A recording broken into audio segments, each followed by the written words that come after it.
বাবার পরিচয় সামনে আসতে শেষ মুহূর্তে পুলিশের চাকরি বাতিল হয়ে গেল গঙ্গার। হ্যাপি রিভার 70 দেখতে পাবেন আজকের পর্বে। বিস্তারিত জানতে ভিডিওতে একটি লাইক দিয়ে চ্যানেলটি সাবস্ক্রাইব করে পুরো ভিডিওটি দেখতে থাকুন। গল্পের শুরুতে আমরা দেখতে পাবো অর্জুন গঙ্গাকে বলছে, এই কথাগুলি ছিল তোমাকে বলার, আর এই জন্যই আমি তোমাকে মনের অন্তর থেকে থ্যাংক ইউ বলতে চাই Ganga. Thank you so much.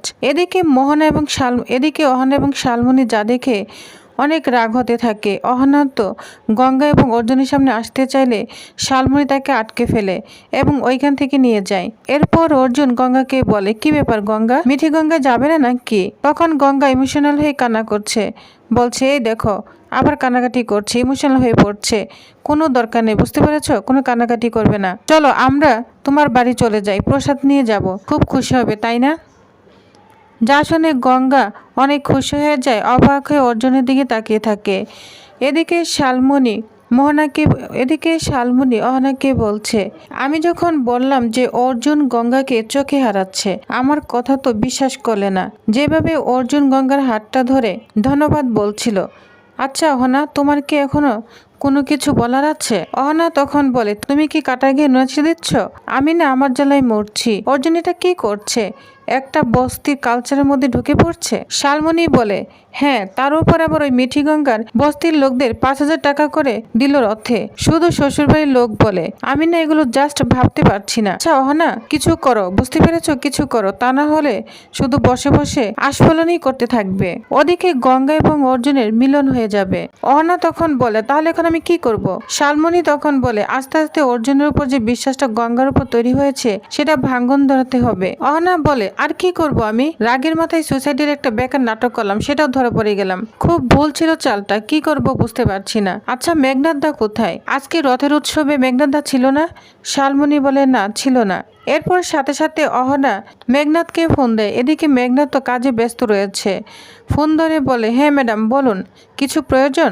Ahana তখন বলে, গঙ্গা তো একটা পর একটা গোল দিয়ে যাচ্ছে।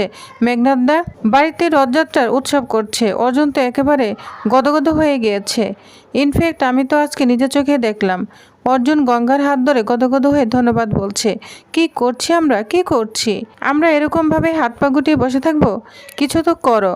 এই নাকি আমরা টিম, গঙ্গাকে বদনাম করো। যা শুনে মেঘনাথ রাগান্বিত হয়ে যায়, বলছে দাঁড়াও, গঙ্গার নামে সবাই এখন জয়গান করছে। গঙ্গাকে বদনাম করে না এত সহজ নয়, বুঝতে পেরেছ? এখন তো হবে না ভাই, বাড়ির সবাই এখন গঙ্গার ব্যাটিং করছে, আমি এখন কিচ্ছু করতে পারবো না, বুঝতে পেরেছ? তাই বলছি গঙ্গাকে বদনাম করা অতটা সহজ নয়, বুঝতে পেরেছ? ছাড়লাম, পরে দেখা যাবে, ঠিক আছে। এই বলে ফোনটা রেখে দেয়। এদিকে অহনা তো অনেক রাগ হতে থাকে।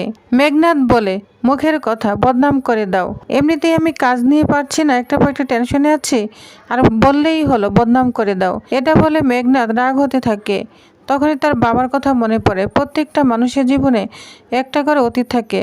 গঙ্গার কোনো অতীত আছে কিনা সেটা ভালো করে দেখো, শিকড় উপড়ে ফেলো, তাহলে না ও নড়বড় হয়ে যাবে। এরপর মেঘনাথের সহকর্মী এসে বলে, স্যার। তখন মেঘনাথ বলে, হ্যাঁ আবার কি খবর এনেছো, বলে ফেলো। তখন তার সহকর্মী বলে, স্যার আপনাকে একটা ইনফরমেশন দিতে এসেছি। বলছে, হ্যাঁ দাও। সমস্ত পুরনো ফাইলের ইনফরমেশন কম্পিউটারাইজ করার জন্য আইপিএস এর অফিসিয়ালভাবে মেল দিয়েছে। তখন মেঘনাথ বলে, এটাই বাকি ছিল। তখন তার সহকর্মী বলে, স্যার আপনাকে কিচ্ছু করতে হবে না, আপনি শুধু পারমিশন দিন, লোক ডেকে আমি সব কাজ শুরু করে দিব। মেঘনাথ বলে, না না, কোনো লোক ডাকতে হবে না, সিনিয়র তো টাকা দিচ্ছে, তো ওনার হুকুম তো মানতেই হবে। জীবনটা ধ্বংস করে দিচ্ছে আইপিএস, কি চাই বলো তো দেখি? বাঁচতে দিবে না নাকি? তো সেই 20-25 বছরের ফাইল, সেগুলি কম্পিউটারাইজ করা সোজা কোনো কাজ?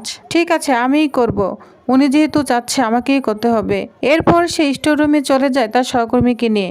20-25 বছরের ফাইল ঘাটতে গিয়ে একদম ধুলোয় মিশে গিয়েছে। বলছে, আমি পারবো না। কপাল খারাপ না হলে এসব কাজ কেউ করে? মেঘনাথের সহকর্মী বলে, স্যার আমি তো আপনাকে আগেই বলেছিলাম যে আমি করে দিব। তখন বলে, শোনো, আর কোনো কথা বলবে না, বলেছেন আমি করব। অনেক কষ্টে ফাইলগুলো ঘাটতে থাকে। এভাবে ফাইলগুলো ঘাটতে ঘাটতে হঠাৎ করে মেঘনাথের চোখে একটা ফাইল পড়ে, যেটা গঙ্গার মাকে নিয়ে।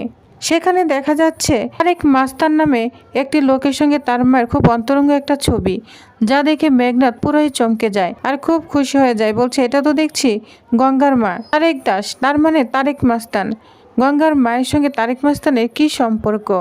এটা ভেবে তো অবাক হয়ে যাচ্ছে মেঘনাথ। অন্যদিকে দেখা যায় গঙ্গা নিজের মায়ের জন্য রথের প্রসাদ নিয়ে এসেছে, যেটা দেখে গঙ্গার মা অনেক অবাক হয়ে যায়। বলছে, মা আজ এত খুশি কেন?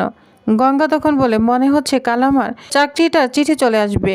যা শুনে তার মায়ের চোখে জল ভিজে ওঠে। তখন তার মা বলে, তুই আমাদের মুখ উজ্জ্বল করে দিয়েছিস, কোনোদিন ভাবিনি আমার মেয়ে চাকরি করবে।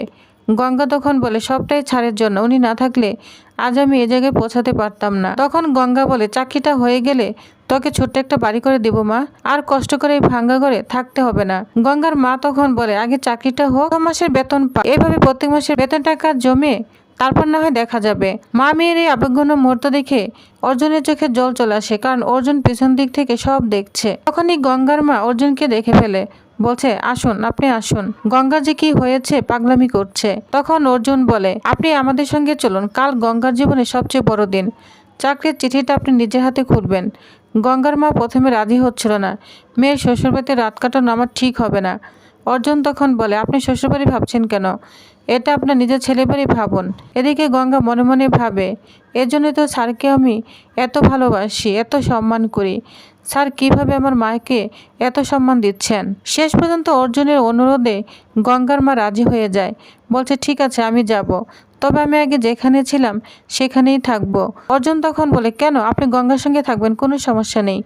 অর্জুনের মা বলে, না না, আমার যেখানে ভাল লাগে সেখানেই থাকবো। তখন অর্জুন বলে, ঠিক আছে, আপনার যেখানে ভাল লাগে আপনি সেখানেই থাকবেন।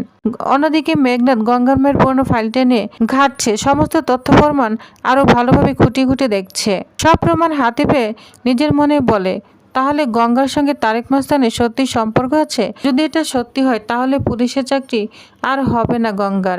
এটা বলে মেঘনাথ খুব খুশি হয়ে যায়। পরদিন সকালে আমরা দেখতে পাবো গঙ্গা ভীষণ উত্তেজিত এবং ভয়ও পাচ্ছে মনে মনে। আজ তার অ্যাপয়েন্টমেন্ট লেটার আসার কথা, বাড়ির সবাই অপেক্ষা করছে। অর্জুন তখন গঙ্গাকে এসে সান্ত্বনা দিতে থাকে, বলছে, গঙ্গা কোনো চিন্তা করো না, সব ঠিক হয়ে যাবে। হঠাৎ করে গঙ্গার ডান চোখ কাঁপতে শুরু করে। তখন অস্বস্তি নিয়ে বলে, কেন জানি মনে হচ্ছে কোনো অশুভ কিছু ঘটবে। কিন্তু বিষয়টা কেউ গুরুত্ব দিল না, সবাই শুধু অপেক্ষা করছে সেই সুখবরটার। কিছুক্ষণ পর পুলিশের উচ্চপদস্থ কর্মকর্তা অনিমেষ নিজেই বাড়িতে এসে হাজির হয়। তাকে দেখে অবাক হয়ে যায় অর্জুন। বলছে, স্যার আপনি এসেছেন, নিশ্চয়ই কোনো কিছু হয়েছে। অনিমেষের মুখ ছিল গম্ভীর। তিনি বললেন, সবার সামনে বিষয়টা বলা ঠিক হবে না, বাড়ির কয়েকজন নিয়ে আলাদা ঘরে আসুন। এই কথা শুনে বাড়ির সবার বুক ধকধক করতে থাকে। গঙ্গার মা ভয়ে কেঁপে ওঠে। গঙ্গাও বুঝতে পেরেছে সবকিছু ঠিক নেই। এরপর সিন্ধুজা জেঠুমনিকে বলে, দাদা আমি কি যেতে পারি? অনিমেষদা তো বলেছে কয়েকজন থাকতে পারে বাড়ির, তাহলে কি আমি যেতে পারি? জেঠু বলে, ঠিক আছে। এরপর সিন্ধুজাও সেখানে চলে যায়। ঘরের ভিতরে সবাই বসতে অর্জুন বলে, আজ তো গঙ্গার অ্যাপয়েন্টমেন্ট লেটার দেওয়ার কথা ছিল, কোনো সমস্যা হয়েছে? অনিমেষ তখন বলে, আমরা সবাই গঙ্গার চাকরির জন্য অপেক্ষা করছিলাম, কিন্তু একটা বড় সমস্যা তৈরি হয়েছে। গঙ্গাকে পুলিশ বিভাগে চাকরি দেওয়া আমাদের পক্ষে সম্ভব হচ্ছে না। কথাটা শুনে সবাই অবাক হয়ে যায়। অর্জুনও অনেক কষ্ট পেতে থাকে। বলছে, কেন স্যার? সব কাগজ তো ঠিক ছিল। অনিমেষ তখন বলে, আমাদের কাছে একটি অজ্ঞাত পরিচয় চিঠি এসেছে। সেই চিঠির সঙ্গে কিছু নথি এবং প্রমাণও রয়েছে। এই তথ্য অনুযায়ী গঙ্গার বাবা সনাতন পাল নন। সবাই নিঃশ্বাস বন্ধ করে পরের কথা অপেক্ষা করতে থাকে। তারপর অনিমেষ এমন একটি সত্য প্রকাশ করলেন যা শুনে পুরো বাড়ি কেঁপে ওঠে। গঙ্গা আসলে কুখ্যাত অপরাধী তারেক মাস্তানের মেয়ে। মুহূর্তের মধ্যে আনন্দ ভরা বাড়িটা যেন শোকে ডুবে গেল। চারদিকে শুধু নিস্তব্ধতা, কারো মুখে কোনো কথা নেই। ঠিক তখনই গঙ্গা কান্না করতে করতে নিজের বাবার দিকে তাকিয়ে বলে, বাবা আর সবার সামনে সত্যিটা বলে দাও, আমি তোমার মেয়ে কিনা সবাইকে জানিয়ে দাও।